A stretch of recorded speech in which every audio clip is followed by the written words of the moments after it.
Hello students. Chapter 11 के इस part में आपका स्वागत है। इसके पहले का हमने क्लास में पढ़ा दिया था। किडनी टॉपिक शुरू हुआ था, कुछ पढ़ाया भी गया था, लेकिन फिर से मैं स्टार्ट कर रहा हूँ। किडनी जो है वो एक्सेक्रेटरी सिस्टम का हिस्सा है ह्यूमन बॉडी में। एक्सेक्रेटरी क्या? वो ऑर्गन्स जो हमारे शरीर के वेस्ट मटेरियल्स को हमारे शरीर से बाहर रखते हैं ताकि हमारा शरीर जो है वो स्वस्थ रहे। The main organs of excretion in human beings are kidneys, skin and lungs. हमारे शरीर के जो मेन ऑर्गन्स हैं जो एक्सक्रीशन करते हैं वो हैं किडनी, स्किन और लंग्स।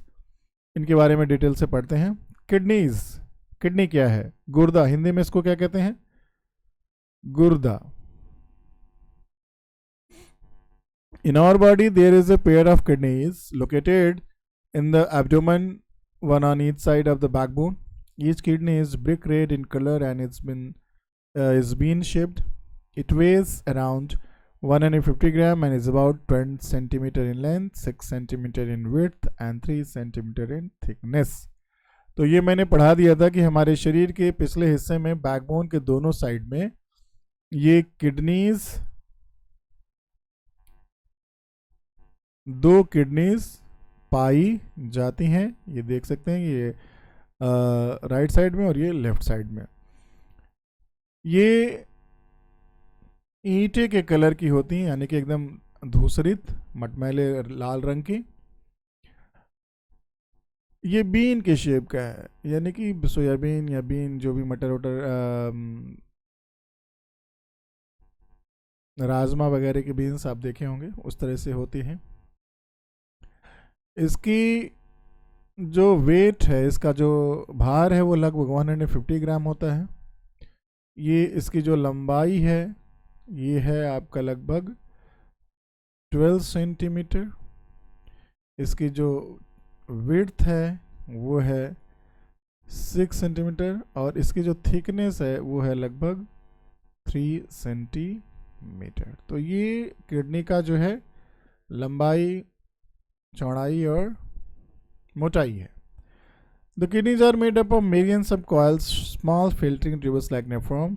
ये जो किडनी है वो लाखों छोटी छोटे छन्नीकार नलियों से मिलकर बनी होती है, जिसको नेफ्रॉन्स कहते हैं। Nephron is a small filtering unit of kidney and acts as strainer. Nephron जो होता है, जैसे हम चलनी का इस्तेमाल करते हैं, देखते हैं आटा वाटा चालता है या फिर हमको चाय छन्नी जो होती है ये छानने का काम करता है।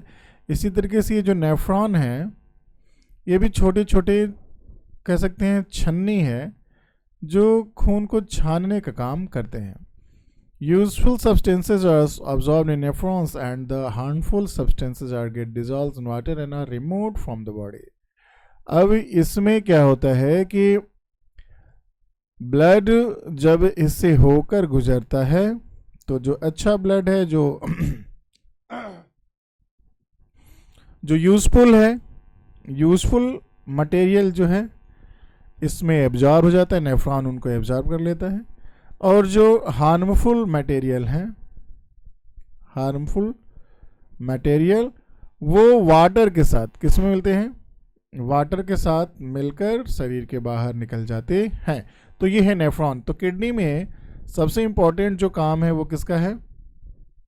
नेफ्रॉन्स का है। नेफ्रॉन क्या है? एक ये छन्नी की तरह काम करते हैं, जाली की तरह काम करती हैं, जो हार्मफुल मटेरियल को छान देता है।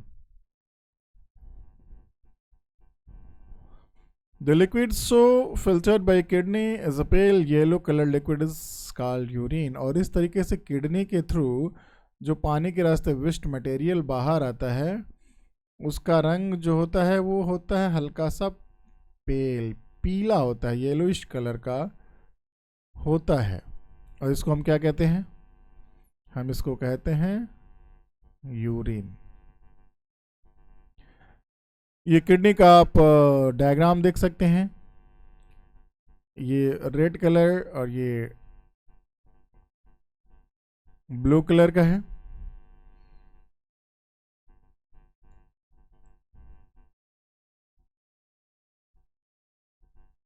ये आर्टरी और वेन्स हैं, ये किडनी में आती हैं, ठीक है, आर्टरी भी और वेन्स भी। किडनी इस ब्लड को साफ करता है और वापस जो यूजफुल जो ब्लड है वो वापस इसी के माध्यम से वापस चला जाता है, और जो हार्मफुल जो है सब्सटेंस वो यहाँ से वापस ब्लैडर में आ जाता है, जहाँ से यूरेथ्रा यानी नली जो है, पेशाब की नली जो है, उसके जरिए यूरिन जो बाहर निकल जाता है। तो ये हो गया किडनी। अब ये जो है रेनल वेन है, जो मतलब वो ब्लड जो वेन्स जो ब्लड लेके कॉन्टेमिनेटेड ब्लड लेके आती है। ये आर्टरी है जो फ्रेश ब्लड लेके वापस जाती है। इसमें रेनल आर्टरीज होती हैं। ये यूरेटर है, यानी कि जो किडनी से जो पानी वापस यूरिन लेके आता है ब्लैडर में, इसको यूरेटर कहते हैं। यह यूरेटरी ब्लैडर, यूरिनरी ब्लैडर या यूरेटर। ये तो ये किडनी का डायग्राम है, ठीक है। हार्ट क्या करता है? पंप करता है ब्लड को, ठीक है, फेफड़ों से फ्रेश ब्लड लेके शरीर के दूसरे हिस्सों में पहुंचाता है। किडनी का काम क्या है? किडनी खराब ब्लड को, ठीक है, वो साफ करके सही ब्लड को वापस भेज देता है, और जो उसमें से हानिकारक जो सब्सटेंस है उसको शरीर के बाहर निकाल देता है। तो इस तरीके से ये बहुत इंपॉर्टेंट आर्गन है हमारे बॉडी का। अब हमने यूरिन पढ़ा। Salt, urea and other wastage. हमारे यूरिन में नमक, यूरिया और दूसरे मटेरियल्स होते हैं। An average adult human being passes around 1.5 to 2.5 litre of urine every day. एक जो वयस्क मनुष्य है वो प्रतिदिन लगभग 1.5 से 2.5 लीटर, ठीक है, यूरिन पास करता है। यूरेटर क्या होता है? इस kidney is connected to a tube shaped organ called ureter. They are two thin-walled urine carrying ducts which transfer the urine from kidney to the urinary bladder. तो ureter क्या है? मैंने बताया कि यूरेटर किडनी से यूरिनरी ये bladder को connect करने वाली एक नली है, पाइप है, जो किडनी से यूरिन को ब्लैडर में लेके आती है। ब्लैडर में यूरिन इकट्ठा होता है, और जब वो एक्सेस हो जाता है तो फिर वो पेशाब के रास्ते, यूरिन के रास्ते बाहर निकल जाता है। तो यूरेटर एक नली का काम करता है जो ब्लैडर और किडनी को कनेक्ट करता है। Urinary bladder is a bag like organ that stores the urine till it is passed out of the body. The walls of urinary bladder are thin and elastic. Urinary bladder क्या है? Urinary bladder ये जो ureter kidney से urine को लेके आता है, ये उसको स्टोर करता है। ब्लैडर का काम क्या है? एक तरीके से ये यूरिन को रोकता है, क्योंकि कंटिन्यू तो किडनी से वाटर तो आ ही रहा है, ब्लड कंटिन्यू छन रहा है, तो यूरिन आता है। लेकिन अगर ये ब्लैडर नहीं होता तो यूरेथ्रा के माध्यम से यूरिन कंटिन्यू पास होता रहता। तो यूरिनरी ब्लड का काम क्या है कि ये तब तक यूरिन को कलेक्ट करता है जब तक कि एक्सेस मात्रा नहीं हो जाती, और जब एक्सेस हो जाती है तो फिर वही यूरिन के रास्ते, पेशाब के रास्ते बाहर निकल आता है। तो एक तरीके से रेगुलेटिंग ऑर्गन है जो यूरिन को शरीर से निकलने के पहले कंट्रोल करता है। Urethra, the urethra is the tube that carries urine from the urinary bladder to the outside of the body. Urethra वो नली है जो ब्लैडर से कनेक्ट रहती है और वो यूरिन को शरीर के बाहर निकालती। Kidney failure and dialysis. चूंकि हम जान चुके हैं कि किडनी बहुत जरूरी अंग है हमारे शरीर के लिए, शायद इसीलिए ईश्वर ने इसको दो दिया हुआ है, एक फेल हो जाए तो दूसरा काम चले। क्योंकि किडनी जो हमारे ब्लड को क्या कर रहा है? क्लीन कर रहा है, इसलिए बहुत इंपॉर्टेंट है। The functioning of kidneys stops when there is an infection known as kidney failure. As a result, wastage product remain in the blood.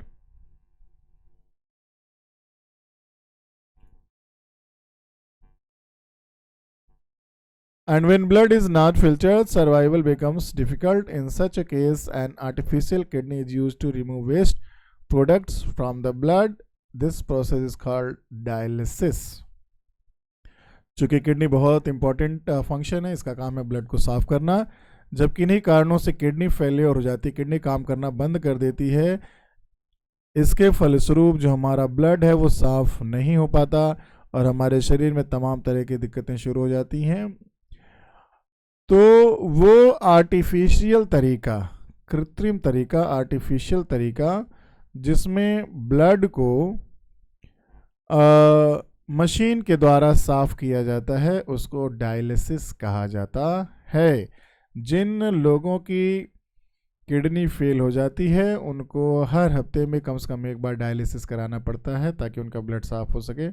अगर ऐसा नहीं किया जाएगा तो उनका मरना निश्चित है। तो आप लोग भी इतना समझ लीजिए कि डायलिसिस वो कृत्रिम उपाय है, आर्टिफिशियल सिस्टम है जिससे किडनी फेल होने के बाद अस्पताल में मरीजों के खून को साफ करने के लिए अपनाया जाता है। Dialysis is the process in which excess water and wastage are removed from the blood with the help of machines. It is done in patients who are suffering from severe kidney disorder and failure. Willem John Colt, a Dutch physician, as the person who developed the first dialysis machine in 1943. तो इस dialysis के process में क्या किया जाता है, जो blood में से जो एक्सेस वाटर है और वेस्ट मटेरियल है उनको रिमूव कर दिया जाता है। डायलिसिस का आविष्कार करने वाले वैज्ञानिक का नाम था विलेम जॉन कोल्फ। इन्होंने 1943 में इस डायलिसिस का आविष्कार किया था। The lungs, the liquid wastage is passed out of the body in two more ways: exhalation and sweating. Liquid जो हमारे शरीर का है वो और भी दो तरीकों से हमारे शरीर से बाहर जाता है। इसे एक्सलेशन कहते हैं और स्वेटिंग कहते हैं। एक्सलेशन यानी कि सांस के रास्ते हमारे बाहर जाता है और स्वेटिंग मतलब पसीने के रास्ते ये मटेरियल बाहर आता है। The lungs are site where carbon die rich blood become oxygen rich blood during respiration. When we exhale carbon dioxide rich air, a small amount of water vapor is also exhaled out. This can be checked by standing in front of a mirror and exhaling. Water vapor gets deposited on the mirror, giving an hazy appearance. चूँकि हम जब सांस लेते हैं और हम जब बाहर सांस निकालते हैं तो चूँकि हम जब सांस लेते हैं तो बताया था मैंने कि उसमें ऑक्सीजन की मात्रा ज़्यादा रहती है, हालांकि थोड़ी बहुत मात्रा कार्बन डाइऑक्साइड की भी होती है। जब हम सांस बाहर करते हैं तो उसमें कार्बन डाइऑक्साइड की मात्रा ज़्यादा होती है, फिर भी थोड़ा बहुत ऑक्सीजन उसमें भी होता है। इसके साथ साथ हमारे शरीर से वेपर भी बाहर निकलता है, पानी वेपर के माध्यम से। इसका आप टेस्ट कर सकते हैं मिरर के सामने। जब आप जाएंगे और उस पर फूंक मारेंगे तो मिरर क्या हो जाता है, हैजी हो जाता है। आप उस पर उंगली से चलाते भी हैं तो इससे पता चलता है कि हमारे सांस के रास्ते वाटर भी बाहर आता है। द स्किन बहुत ही इंपॉर्टेंट एक्सक्रीटरी सिस्टम का पार्ट है जिसके माध्यम से पसीना बाहर आता है। Our body also loses water in the form of sweat. Sweat is produced in sweat glands present below our skin and it consists of water, salt and urea. Sweat containing these waste leaves the body through tiny pores in the skin. Since sweat evaporates, it produces a cooling effect on the skin. Thus, it is also help in reducing the temperature of our body. अब दूसरे माध्यम से जो हमारे शरीर का जो waste material बाहर निकलता है वो है स्किन। स्किन में हमारे लाखों पोर्स होते हैं, छिद्र होते हैं, जिनके माध्यम से पसीने के रास्ते हमारे शरीर का वेस्ट मटेरियल बाहर आता है। स्किन में ग्लैंड होते हैं, पसीने के ग्रंथियां होती हैं जो पसीने को बाहर निकालती हैं। इस पसीने में पानी, नमक और यूरिया होता है। ये हमारे शरीर से बाहर निकलते रहते हैं और जब ये पसीना वाष्पित होता है, इवोपरेट होता है, भाप बनता है, तो हमारे शरीर को ठंडक का एहसास दिलाता है। इसलिए जो स्किन है न सिर्फ हमारे वेस्ट मटेरियल को बाहर निकालने में मदद करती है, बट हमारे शरीर के टेम्परेचर को भी डाउन करने में मदद करती है। इसीलिए हमें गर्मी के समय में पसीना होता है और ये हमारे शरीर को डाउन टेम्परेचर करने के लिए आवश्यक होता है। बुखार जिनको होता है, आपने देखा होगा कि जब वो पैरासीटामॉल खाते हैं तो पैरासीटामॉल की वजह से पसीना उनके शरीर से ज़्यादा बाहर निकलता है, जिसकी वजह से बॉडी का टेम्परेचर नॉर्मल होता है। तो स्किन इस लिहाज से भी बहुत महत्वपूर्ण है कि ये बॉडी के टेम्परेचर को मेंटेन करने में मदद करती है।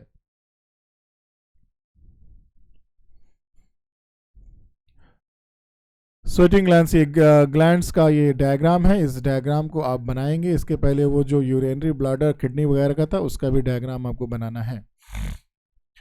ये स्किन है, स्किन में ये आपके रोए हैं, ठीक है, और ये आपके पोर्स हैं जहाँ से स्वेट बाहर निकलता है। ये स्वेट ग्लैंड्स हैं जो स्वेट को बाहर निकालते हैं।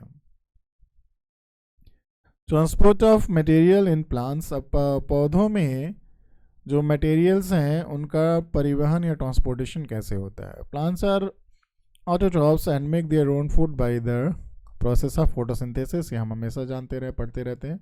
The food is prepared by the food factories of the plant, that is leaves. The raw material needed for photosynthesis are water and carbon dioxide. हम जानते हैं कि पौधे जो हैं वो ऑटोट्रॉप्स हैं, वो अपना भोजन खुद बनाते हैं। भोजन के लिए, पोषण के लिए उनको किसी दूसरे चीज़ पे डिपेंड नहीं रहना पड़ता। और पौधे जिस प्रोसेस के माध्यम से ये काम करते हैं उसको फोटोसिंथेसिस कहते हैं। फोटोसिंथेसिस के प्रक्रिया में पत्तियाँ कार्बन डाइऑक्साइड और वाटर के थ्रू प्रोसेस करती हैं और भोजन बनाती हैं।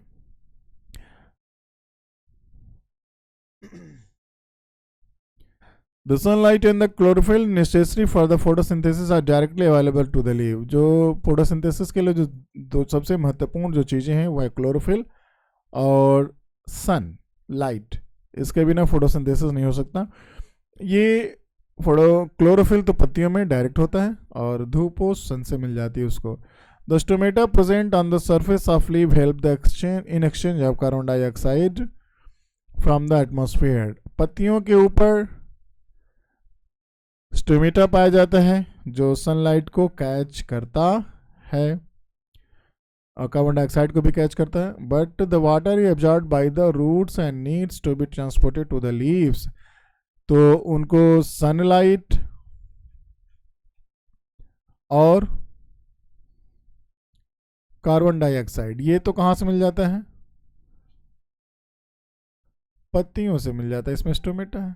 लेकिन वाटर जो है वो पत्तियों तक कहाँ से पहुँचता है, जड़ से पहुँचता है। यहाँ जड़ से, मिट्टी से पानी पौधे लेते हैं और इसको पत्तियों तक पहुँचाया जाता है।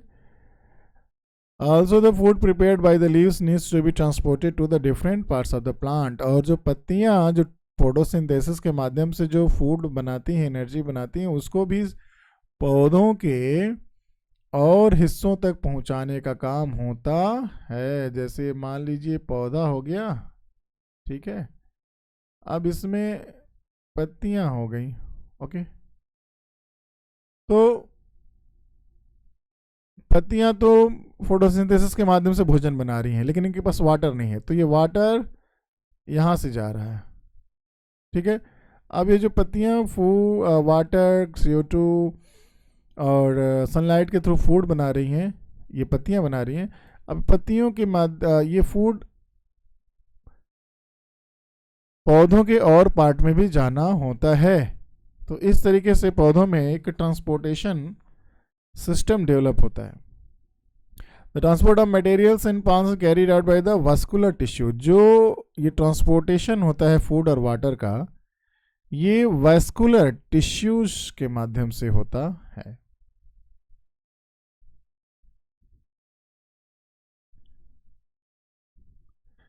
यहाँ एक डायग्राम है, पौधा है, ये पत्तियां हैं, ठीक है, सनलाइट है, CO2 है, यहाँ से मिलता है, ओके।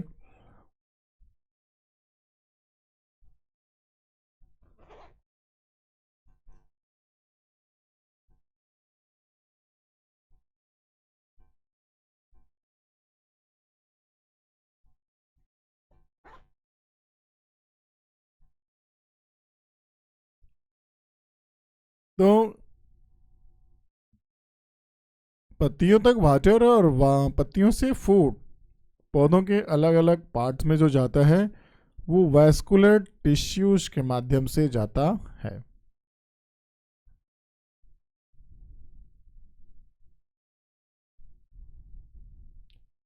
और वैस्कुलर टिश्यूज क्या होती हैं? The vascular tissues is responsible for transportation in plants. एक क्वेश्चन हो गया कि पौधों में ट्रांसपोर्टेशन जो होता है वो किसके माध्यम से होता है, तो आंसर होगा वैस्कुलर टिश्यूज के माध्यम से। Tissue is a group of cell that perform same function. ये हम जानते हैं कि टिश्यू किसको कहते हैं, जब कई सेल्स एक ही प्रकार के कार्य को करती हैं तो उनको टिश्यू कहते हैं। The water and food do not flow from one part of the plant to the other part but they are conducted from one part to the other with the help of vascular tissues. ये जो transportation का काम होता है ऐसा नहीं होता है कि यहाँ से उठ के कहाँ चला गया, आगे चला गया, नहीं, ये कंडक्शन के माध्यम से होता है, यानी कि ये ट्रांसफ़र होता है यहाँ से दूसरे, मतलब पत्तियों से दूसरे पौधों के दूसरे पार्ट तक।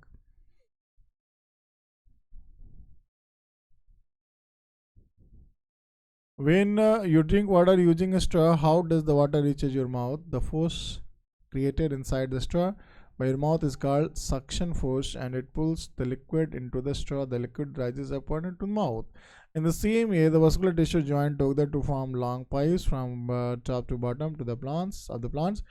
The water and food is transmitted within the plant through these vascular pipes by suction force and conduction.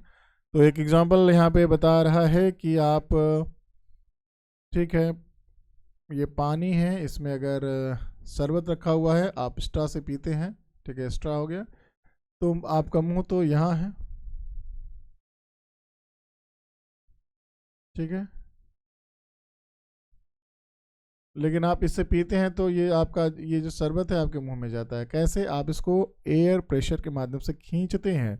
Same यही प्रोसेस होता है पौधों में। पौधों में भी लंबे से टिश्यूज़ पाइप्स बनाते हैं और इन पाइप्स के जरिए जो फूड और वाटर है उनका ट्रांसपोर्टेशन होता है। सक्शन और कंडक्शन के माध्यम से ये क्वेश्चन बनेगा कि वैस्कुलर टिश्यूज में किस फोर्स के जरिए ट्रांसपोर्टेशन संभव होता है? सक्शन के जरिए, कंडक्शन के जरिए और कन्वेक्शन के जरिए और कोई फोर्स के जरिए, या सक्शन और कंडक्शन के। तो ये आंसर होगा। The vascular tissues is made up of xylem and phloem. अब ये जो वैस्कुलर टिश्यूज हैं इसके टू टाइप हो गए, ठीक है, जाइलम और फ्लोएम, ठीक है।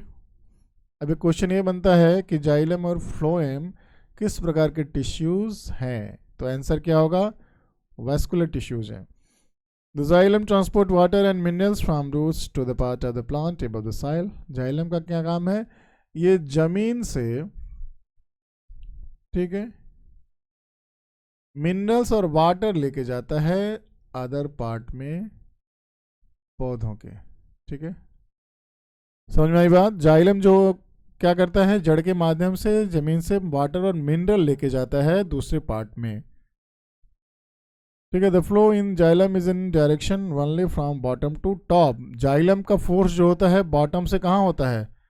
टॉप में होता है। ये क्वेश्चन बन गया कि जाइलम में जो ट्रांसपोर्टेशन वो क्या है, डायरेक्शन क्या है? टॉप टू बॉटम की बॉटम टू टॉप की हॉरिजेंटल की वर्टिकल। तो ये होगा बॉटम टू टॉप। फ्लोएम क्या है? The phloem transports food and from leaves to the parts of the plant where it is needed. Phloem क्या करता है? Phloem फूड को पत्तियों से लेकर पौधों के दूसरे पार्ट्स में जाता है। The flow in phloem is bidirectional, that a food can flow from leaves to the other parts and it needed stored food from other parts to the leaves. ये दोनों तरफ होता है। लीव से पौधों से पौधों तक जा सकता है और अगर पौधों से लीव्स की तरफ भी जा सकता है, दोनों तरफ चलता है ये।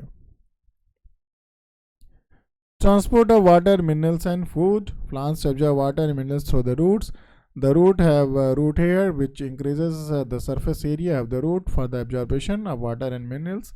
Dissolved in water, the root hairs come in contact with the water present between the soil particles. तो प्लांट्स जो है वो पानी और मिनरल्स रूट के थ्रू मिट्टी से पाते हैं, ठीक है। जड़ों में रूट हेयर्स होते हैं जो रूट के सरफेस एरिया को बढ़ा देते हैं, इंक्रीज कर देते हैं, ताकि वो पानी और मिनरल क्या कर सकें, एब्जॉर्ब कर सकें, ठीक है। द रूट हेयर्स, यही जो रूट हेयर्स हैं वो वाटर और मिनरल्स के कांटेक्ट में आते हैं जो मिट्टी में होते हैं, इनका ही काम है, वो खींचते हैं।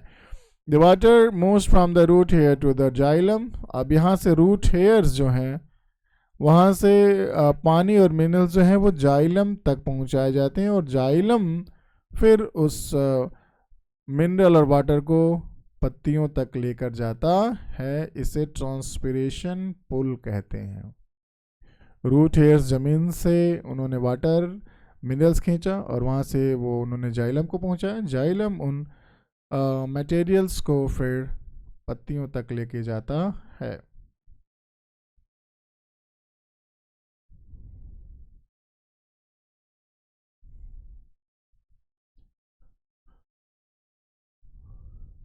इसे सैप कहते हैं। The moment of SAP through xylem is called ascent of SAP. Xylem के थ्रू ये जो मोमेंट है उसको एसेंट सैप कहते हैं। ये टर्म बहुत इंपॉर्टेंट है, इसको याद रखिएगा। एसेंट ऑफ सैप, ट्रांसपोर्टेशन की जो प्रक्रिया होती है जाइलम के थ्रू, उसे एसेंट ऑफ सैप कहते हैं। The food prepared in the leaves is transferred from the leaves to the other parts of the plant through the process called translocation. अब जो इस पानी के माध्यम से जो फूड बना, पत्तियों से जो फूड है, न्यूट्रिएंट्स हैं, वो दूसरे पार्ट तक जाने की जो प्रक्रिया होती है इसे ट्रांसलोकेशन कहते हैं। ये इंपॉर्टेंट है, ट्रांसलोकेशन। यह एक्टिविटी है, इसको बाद में हम लोग देखेंगे, टाइम मिलेगा तो। ट्रांसपिरेशन क्या है? Root is water continuously from the soil which accumulates excess water in plants. चूँकि जड़ें जो हैं वो डायरेक्ट मिट्टी के संपर्क में हैं और इसलिए लगातार पानी को एब्जॉर्ब करती रहती हैं। This is lost to the atmosphere by the process of transpiration. और ये जो पानी है, एक्सेस जो वाटर है, ये पत्तियों के माध्यम से वाष्प बन के ये निकलता रहता है, जिसे ट्रांसपिरेशन कहते हैं। Transpiration is the process by which plants release extra water through stomata in leaves. Transpiration वो प्रोसेस है जिसके माध्यम से पौधे पत्तियों में मौजूद स्टोमेटा की मदद से एक्स्ट्रा वाटर को एटमॉस्फेयर में छोड़ते हैं। Transpiration is very important for plants as it helps removal of extra water from the plants and prevents them from decaying. Transpiration का ये जो काम है, प्रक्रिया है, वो पौधों में बहुत महत्वपूर्ण है। इसके वजह से ही एक्स्ट्रा वाटर जो है पौधों से बाहर निकल पाती है। अगर ऐसा नहीं होगा तो पौधे सड़ने लगेंगे, नष्ट हो जाएंगे। The water is lost to the atmosphere in the form of water vapor, which means evaporation takes place in the leaves. जो पानी जो है पौधों से वो वाष्प के रूप में बाहर निकलता है, जिससे पता चलता है कि evaporation का जो प्रोसेस है वो पत्तियों में होता है। The evaporation produce a cooling effect and keeps the atmosphere temperature of the plant control. इसकी वजह से अभी मैंने बताया, स्किन जो वेस्ट मटेरियल को स्वेट के रूप में बाहर निकालते हैं, इसके साथ साथ ही ये शरीर को ठंडा भी करते हैं, क्योंकि जो पसीना एवोपोरेट यानी कि वाष्पित होता है तो ये शरीर को ठंडा करता है, उसमें से एनर्जी रिलीज होती है। Also the water vapour lost to the atmosphere lowers the temperature of the surrounding. और इसके साथ साथ जब इवापोरेशन के जरिए पौधों से, पत्तियों से वाष्प बाहर निकलता है तो ये आसपास के वातावरण को भी ठंडा रखता है, इसीलिए आपको जंगल में ठंडक महसूस होती है। When water is lost to the atmosphere, a type of vacuum is created inside the plant and the vascular tissues. This forces the water minerals to the soil to rise up. The vascular tissue generally reach all parts of plants. In this way, transpiration makes possible for water to reach from lowest part part of the plant up to the highest part. This can be shown with the help of an activity. जो पानी वाष्प में वातावरण में वाष्प के माध्यम से रिलीज होता है तो एक वैक्यूम क्रिएट होता है, यानी कि खाली स्पेस बनता है, और जिस स्पेस को भरने के लिए जो वेस्कुलर टिश्यूज हैं, जाइलम जो है वो मिट्टी से वो मिनरल्स और वाटर खींचता है और फिर ये ऊपर जाता है। तो ये प्रोसेस जो है ये कंटिन्यू चलता रहता है। Oxidation in plants. Plants have different ways to get rid of waste produced in their cells. Gaseous wastes like carbon dioxide and water vapor produced during respiration are released through the stomata in the leaves. पौधों में कई तरीके होते हैं जिसकी मदद से वो अपने शरीर का जो वेस्ट मटेरियल है वो बाहर निकालते हैं। गैस के रूप में जो वेस्ट मटेरियल होता है वो पौधों में स्टोमेटा के जरिए बाहर निकल जाता है, जिसको हम एवापोरेशन भी हमने कहा। इसके अलावा some water gets collected in the leaves and the plants get rid of the wastage when these leaves shed off. और दूसरी जो चीज़ें होती हैं, एक तरीका होता है कि जो वेस्ट मटेरियल होता है पौधों में वो पत्तियों में इकट्ठा हो जाता है, और जब पौधे अपनी पत्तियां गिराते हैं तो वेस्ट मटेरियल भी उसके साथ बाहर चला जाता है। The other waste like resin, latex, rubber, gums, tannins, alkaloids, ये सभी पौधों से बाहर निकलते रहते हैं समय समय पर, स्टेम से, रूट से। The atmosphere and soil. Some of the waste products which plants secrete are very useful to us. कुछ जो पदार्थ होते हैं जो पेड़ पौधों से हमें वेस्ट मटेरियल के रूप में मिलते हैं वो बहुत ही हमारे लिए इम्पॉर्टेंट होते हैं, जैसे कि gum from the gum tree, babul is use to make glue. बबूल से जो उसका वेस्ट मटेरियल बाहर निकलता है उसको हम ग्लू कहते हैं। रबर से जो वेस्ट मटेरियल बाहर निकलता है उससे रबर बनता है।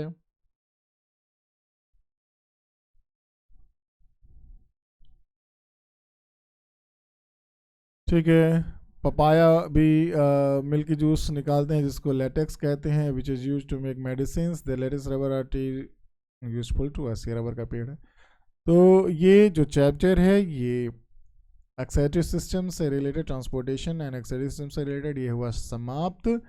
अब अगले वीडियो में इसका आपको मिलेगा एक्सरसाइज।